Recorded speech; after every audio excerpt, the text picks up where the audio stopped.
Hi, hello. Hi. Hi, we are from Pantado English Center and my name is NGAY. Hi, my name is Max. Yes, my name is Alice. Okay, so today we are going to have a conversation with Max. He's an English teacher.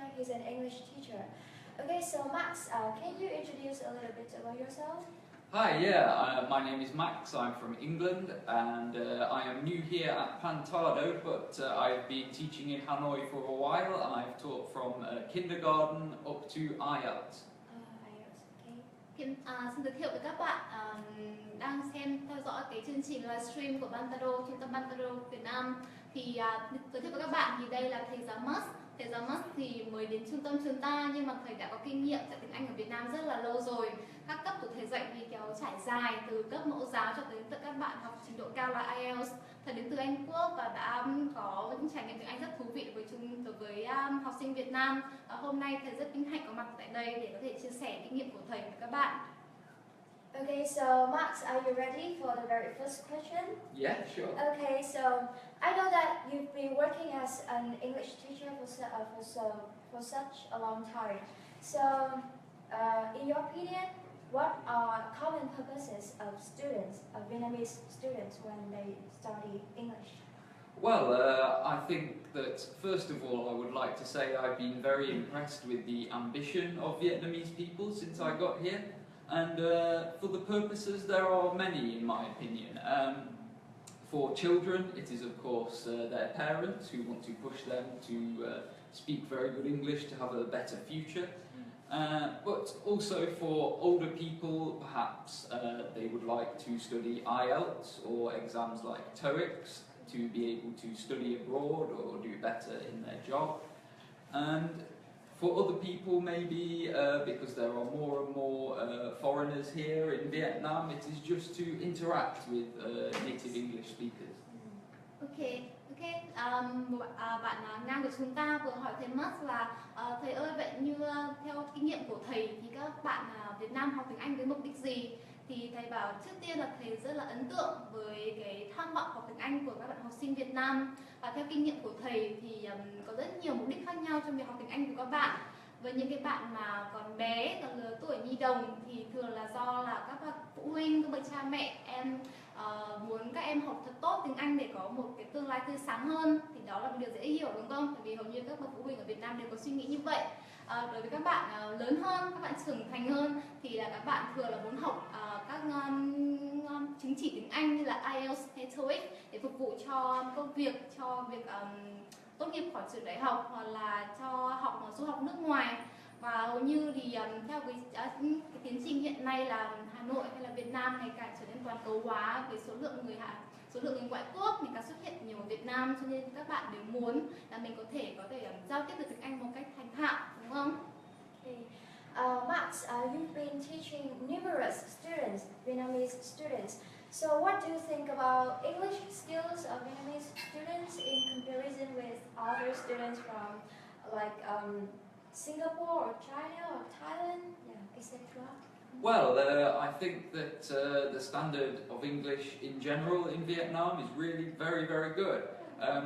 There is a real desire for people to learn, and for example, I have interacted with English speakers people who speak English in Indonesia and Thailand, and there people have a lot of desire to learn, but more for basic communication. But in Hanoi, there is a lot more ambition from people, I think, to do better in their jobs and a lot of opportunity. So I think people want to learn at a higher level in Vietnam. That's like a kind of level? Yeah, this is a good example. Communication. Yeah. Ok, câu hỏi tiếp theo dành cho thầy Max đó chính là với kinh nghiệm của thầy thì thầy so sánh, thầy có suy nghĩ như thế nào giữa trình độ tiếng Anh của các bạn Việt Nam so với tiếng Anh của các bạn học sinh trong cùng khu vực như là Singapore, China hay là Thái Lan, thì thầy đã nói rằng, chia sẻ rằng là thầy rất là ở trên mặt bằng chung thì trình độ tiếng Anh của các bạn ở Việt Nam khá là ấn tượng so với các bạn khác trong cùng khu vực. Đặc biệt là ví dụ như là so với cả Thái Lan thì là âm của các bạn thì vẫn còn chưa được tốt lắm. vì là cũng dễ hiểu, vì là cái bảng chữ cái của bên Thái Lan thì hơi khác bên mình. Nhưng mà nói chung lại là thấy rất ấn tượng, bởi vì là cái trình độ tiếng Anh của các bạn Việt Nam thì rất là khá so với mặt bằng chung. Okay, so move to the next question. Okay, so what are some common mistakes that Vietnamese students often make? Yes, especially with their pronunciation or their spelling. Well, for pronunciation, I would say one very common mistake that I often pick up on with my students is missing out the final consonant sound. Ending sound. Yes, the end. I often say to my students, remember, ending sound. And for example, this will be the s sound with words like rice or class. Often the ending sound is missed out. Or slightly different, the z sound with words like bags or tables. And also very yes, and words like six or books or even my name, Max. Max. Yeah. Oh, Yeah. Normally they just say that Max. Yeah, or Mac. Yes. Yeah. And another example would be the th sound in English, the letters TH. Yes, TH sound. Yes, and in Vietnamese, I believe this sound is more of a t, like aspirated, we will say in English. So students often have trouble with this, in my experience. And one exercise I like to use with this is for numbers when we say first, second, third, but especially with 12th, 13th, 14th, etc. So I like to use exercises like this to help my students with their pronunciation. Okay, I see. That's good. Okay, câu hỏi tiếp theo dành cho thầy Max đó chính là thầy ơi, hãy cho chúng em biết là các bạn học sinh Việt Nam thì thường mắc những cái lỗi gì trong khi phát âm tiếng Anh. Thì thầy Max đã nêu hai trong rất nhiều ví dụ nổi bật các lỗi mà các học sinh Việt Nam thường gặp. Đầu tiên đó chính là về cái âm đuôi, hay chúng ta hay thường gọi là ending sound. Các bạn thường hay gặp lỗi sai như là thiếu âm s sau những cái từ mà vốn là nó chỉ là số ít thôi hoặc không đếm được, nhưng nó vẫn âm s, nhưng các bạn thường là nhầm là số ít không thôi, nên là không phát âm thành chữ âm s ở cuối nữa. Ví dụ như là từ rice, gạo, cơm, hoặc là từ class hay là lớp học. Một ví dụ nữa đó chính là khi mà phát âm số nhiều, các bạn thường hay miss âm s hay là ở cuối, ví dụ như là tables hay là beds hay là bikes, các bạn hay thiếu. Và một âm nữa chính là một cái cụm hai phụ âm mà các bạn thường hay gặp phát âm hay là quên mất là phải phát âm hai cái phụ âm này cùng một lúc. Ví dụ như là cái âm cuối, âm ending sound của từ số 6, các bạn hay đọc là six đúng không? Nhưng không phải là sixer mà nó là sixer. Six. Very good. Đúng rồi. Hay là từ books. Hay là như tên thầy không phải là Max mà là Max. Các bạn chú ý nhá. Rồi, đấy là một ví dụ đầu tiên trong lỗi sai mà các bạn Việt Nam hay gặp phải.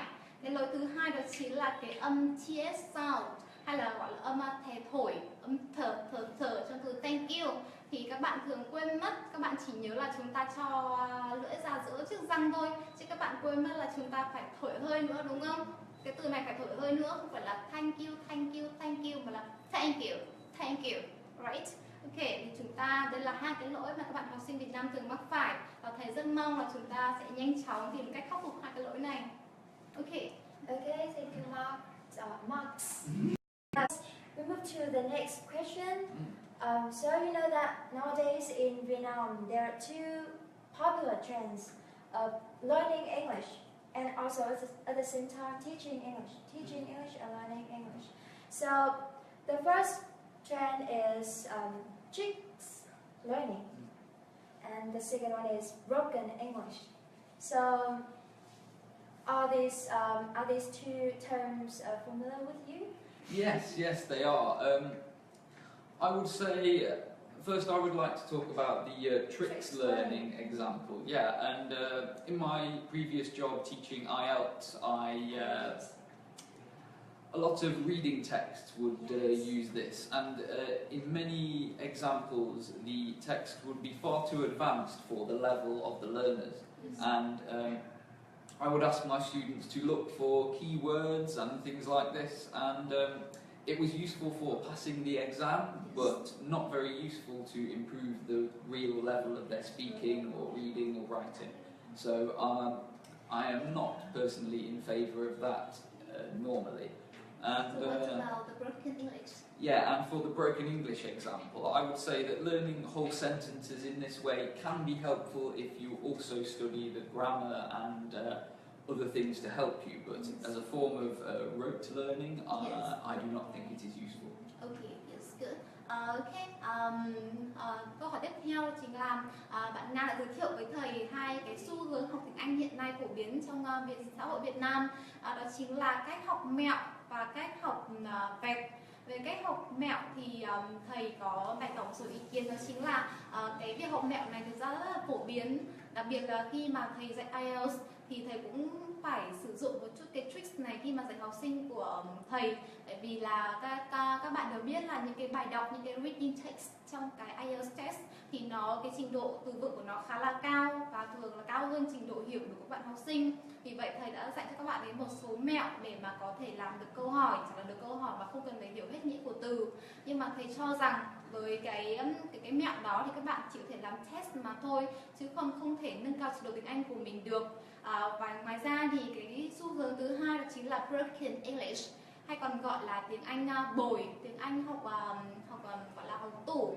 Tức là các bạn sẽ được dạy một cái bài nói, một cái bài speech khá là ngắn, và việc của các bạn chỉ là học thuộc cái bài speech đó một cách trôi chảy, một cách nói rất là hay. Nhưng mà khi mà ngoài cái bài speech đó thì các bạn không nói được cái gì cả, đúng không? Thì ý kiến của thầy là nếu mà trong cái bài speech đó mà các bạn được học về âm đầy đủ, học kết hợp với cả ngữ pháp thì đó là một cái học rất là hay. Nhưng mà đáng tiếc là hầu như trong cái thị trường tiếng Anh hiện nay thì các bạn chỉ được ở mức học thuộc mà thôi, chứ không thể ở cái mức mà học được âm, học được ngữ pháp. Cho nên là theo thầy là cái học này thì chưa hẳn phát huy hết tác dụng.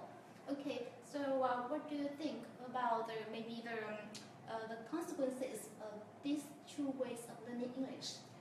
Well, I would say the consequences are sometimes that they will help you to pass the IELTS test, but in real life, speaking with other native English speakers in your free time or in your work, I think it would mean you would have less time to practice good speaking, for example, if you only learn in this way. Okay, I see. Okay, chúng ta cũng muốn hỏi thêm thầy, đúng không? Nếu như hai cách học này chưa được hiệu quả thì hai cách này liệu có cái hậu quả gì đối với cả cái cách học tiếng Anh của các bạn Việt Nam, học sinh Việt Nam không? Thì thầy có nói là ok, hai cách này có thể giúp các em vượt qua những cái kỳ thi, đúng không? Nhưng mà sau khi vượt qua kỳ thi đó thì cái đọng lại của các em thì chả còn gì cả. Các em sẽ không thể vận dụng cái khả năng speaking của mình ở trong công việc và cuộc sống. Vì vậy là thầy không đánh giá cao, và thầy không gợi ý cho các em cách học này. Rồi, ok. Okay, I see that you do not appreciate these two channels of learning English, right? So, do you have any suggestion or where should a beginner start from? Well, there are several things you can do first starting to learn English. One would be the basic English sound system, getting used to new sounds that do not exist in Vietnamese. Yes. And for example, also building up a basic vocabulary and practicing some easy listening tasks. And the main thing that I often say to my students is that the most important thing is to practice, particularly with speaking.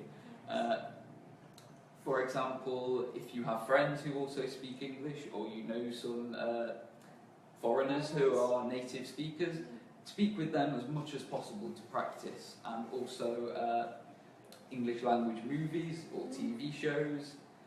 If you can get to a slightly higher level, reading in English is also very useful. So this would be my main tip for when people are starting out.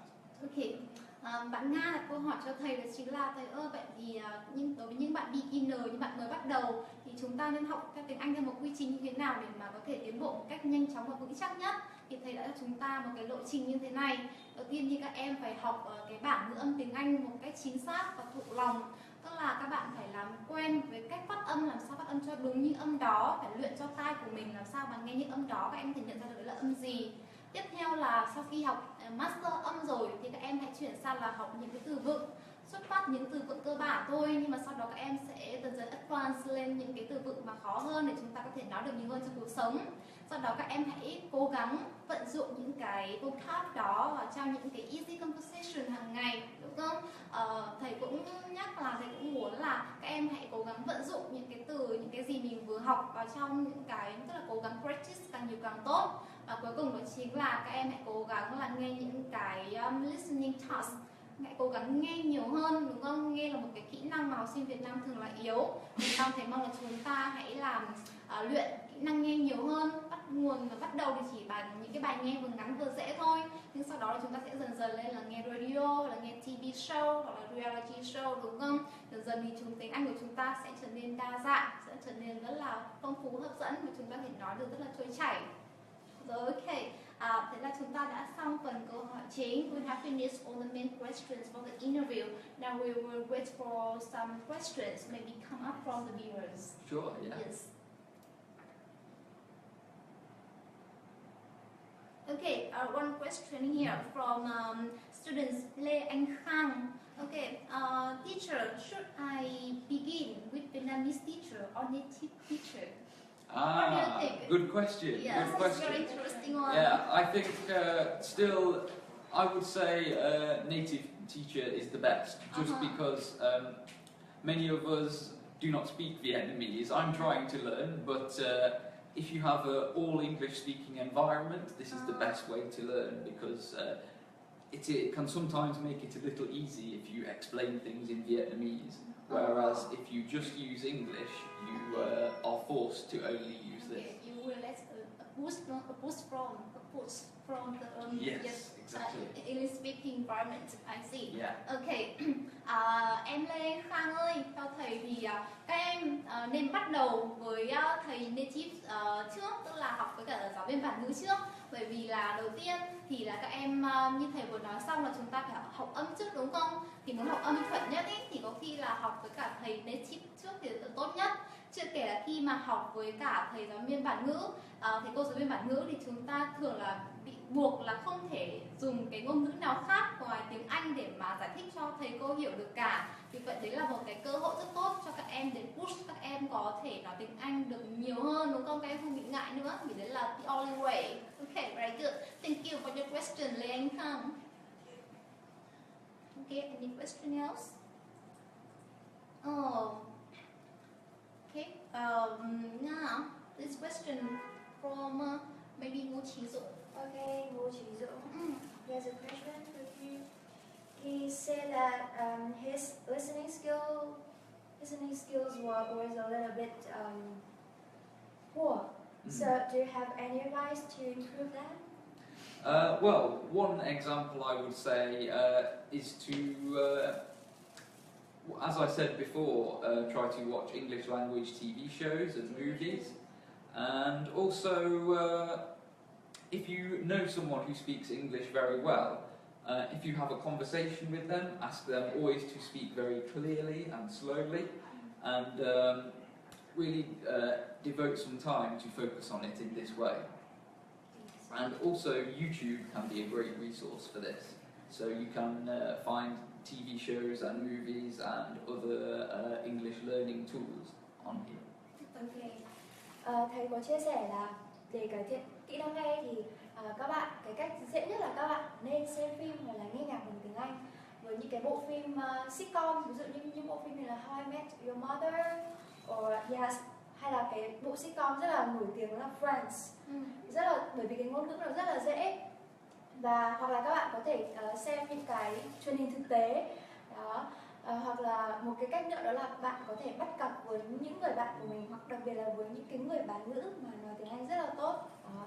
Thì họ có thể giúp bạn cải thiện cái kỹ năng nghe cũng như là nói đồng thời luôn. Okay. So, because today we start a little bit late, so it's easy to understand that we don't have many questions from the viewers. Yeah. Maybe they are resting after a busy day. Yeah. Okay, so I guess it does. Okay. so there's one one more question? Yeah. Okay, your turn. Okay, from Minh Thúy. Okay, so if there's any method to learn the vocabulary better and easier, vocabulary, because vocabulary is one of the greatest difficulty to Vietnamese students. I think to all of students who are not native speaker to English. Yeah. Yes, there is very big, very great difficulty. Yeah, well, unfortunately, I wouldn't say there is not an easy trick. There is no easy way to learn it. It is just the best advice I would give is to use a few words at a time and practice as much as possible. So do not try to learn too many new words at one time, and try to use them in conversation very often. And then only when you are very confident in using them, then move on to some new words. So start small and build up. Okay, I see. You can see that Vietnamese students, they are usually write a long list of new words in the notebooks, and then they never return to them. So and then they forget all about them. It's a very common case in Vietnamese. Better to have a small list, practice them a lot, then gradually increase your list. Okay. Ok, một câu hỏi từ bạn Minh Thùy đó chính là thầy ơi có cách nào để mà học được vocab, học được từ vựng một cách dễ với cả học được nhớ lâu hơn nữa không? Thì đây là câu hỏi chung của rất nhiều bạn đúng không? Là chúng ta trời ơi chả nhớ được từ nào cả. Bây giờ bảo nói thì chẳng nghĩ ra từ gì mà từ good and bad hay là nice hay là beautiful đúng không? Đấy là cái chuyện chung rồi. Thì thầy mới bảo là ok em ơi chả có cái nào dễ với cả học cách nào dễ để mà học được từ vựng đâu. Chỉ có cách là nhá như thế này. Chúng ta chỉ học một ít từ thôi, tức là mỗi ngày chúng ta chỉ học một ít từ thôi, mỗi ngày từ 5 đến 10 từ là tốt lắm rồi.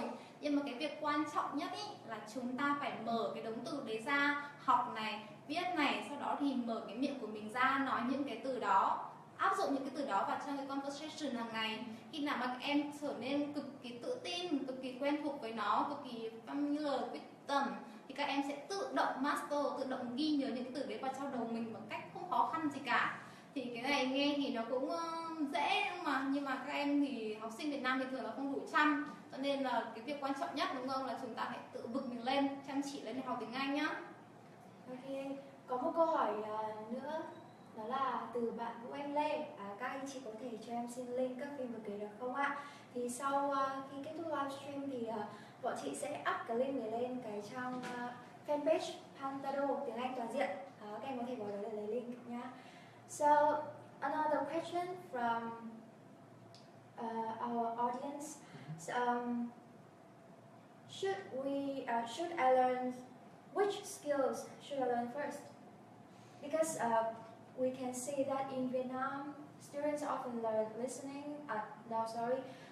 Reading skills first.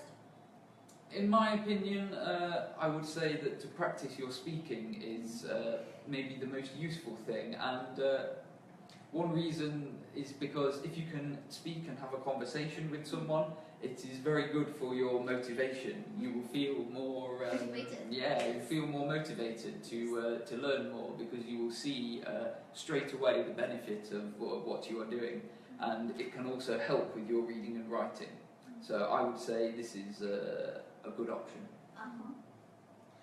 Thì thầy có chia sẻ là cái cách học kỹ năng đọc ý, tức là kỹ năng như học sinh của Việt Nam thì thường là hay chú tâm vào kỹ năng đọc trước, thì như thầy nghĩ đó là cũng là một cái lựa chọn khá là tốt, bởi vì chúng ta sẽ có được thêm rất là nhiều vốn từ đó, và từ những cái vốn từ cái input như thế thì chúng ta sẽ có được cái output, cái đầu ra của chúng ta sẽ là cái từ vựng cũng như là những cái cấu trúc chúng ta có thể nói được. Tức là kỹ năng đọc thì là input, còn cái kỹ năng nói thì nó sẽ là output.